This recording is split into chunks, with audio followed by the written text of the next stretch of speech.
Food talk with ഷെറിനിലേക്ക് ഏവർക്കും സ്വാഗതം. ഒരു ചോക്ലേറ്റ് ബ്രൗണി ഉണ്ടാക്കിയാലോ? പക്ഷേ അവനിലല്ല, നമ്മളിന്ന് ഉണ്ടാക്കുന്നത് ഇത് മൈക്രോവേവിലാണ്. അപ്പോൾ 5 മിനിറ്റിൽ താഴെ എടുക്കുകയുള്ളൂ ഈ ബ്രൗണി കുക്കായി വരാനായിട്ട്. 5 minute eggless chocolate brownies in the microwave.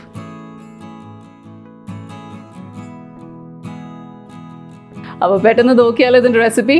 പക്ഷെ അതിന് മുൻപ് എൻ്റെ ചാനൽ ഇതുവരെ സബ്സ്ക്രൈബ് ചെയ്തിട്ടില്ലെങ്കിൽ പ്ലീസ് സബ്സ്ക്രൈബ് ചെയ്യണം. വീഡിയോസ് ഇഷ്ടപ്പെട്ടാൽ ലൈക്കും ഷെയറും ചെയ്യാൻ മറക്കല്ലേ.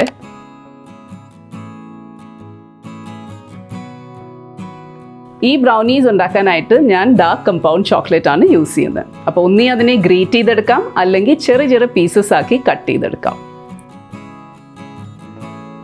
ഇതിനി നമുക്ക് മൈക്രോവേവിലൊന്ന് മെൽറ്റ് ചെയ്തെടുക്കാം. അപ്പോൾ 30 സെക്കൻഡ് ഇൻ്റർവെൽസിൽ ചോക്ലേറ്റ് മൈക്രോവേവിൽ വെച്ച് ഇതിനെ മെൽറ്റ് ചെയ്യാം.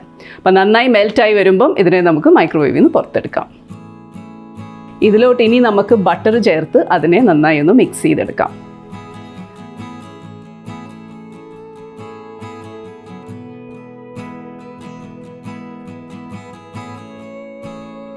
അടുത്തതായി ഇതിൽ ചേർക്കേണ്ടത് പഞ്ചസാരയും കുറച്ച് വാനില എസൻസും ആണ്.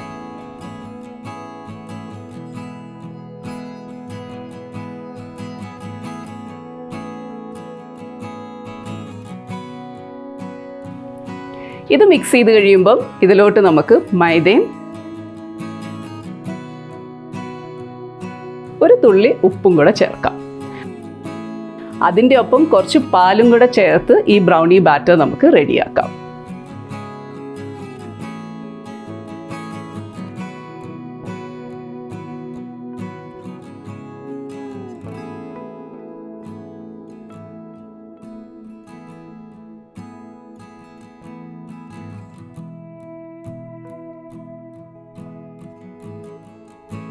അവസാനമായി ഇതിലോട്ട് ഞാൻ ചേർക്കുന്നത് കുറച്ച് വാൾനട്ട്സ് ആണ്. അപ്പോൾ ഞാനിവിടെ കുറച്ച് വാൾനട്ട്സ് ചോപ്പ് ചെയ്തെടുക്കുന്നുണ്ട്. അത് ഈ ബ്രൗണി ബാറ്ററിലോട്ട് നമുക്കിടാം.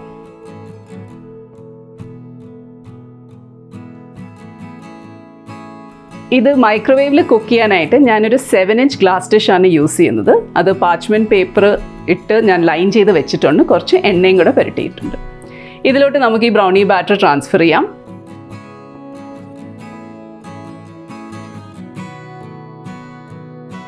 അവസാനമായി നമുക്ക് മുകളിൽ കുറച്ച് ചോപ്പ് ചോക്ലേറ്റ് പീസസും വാൾനട്ട് പീസസും കൂടെ ഇടാം.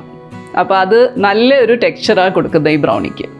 1200 വാട്ട്സിൽ ഏകദേശം ഒരു 3-3.5 മിനിറ്റാണ് ഇത് എടുക്കുന്നത്.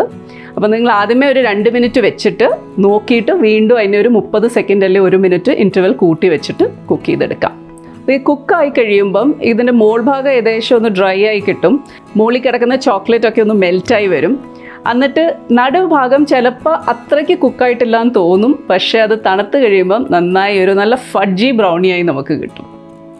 അപ്പോൾ ഇത് തീർച്ചയായും എല്ലാവരും ട്രൈ ചെയ്ത് നോക്കണം. പെട്ടെന്ന് ഉണ്ടാക്കാൻ പറ്റുന്ന ഒരു റെസിപ്പി അല്ലേ.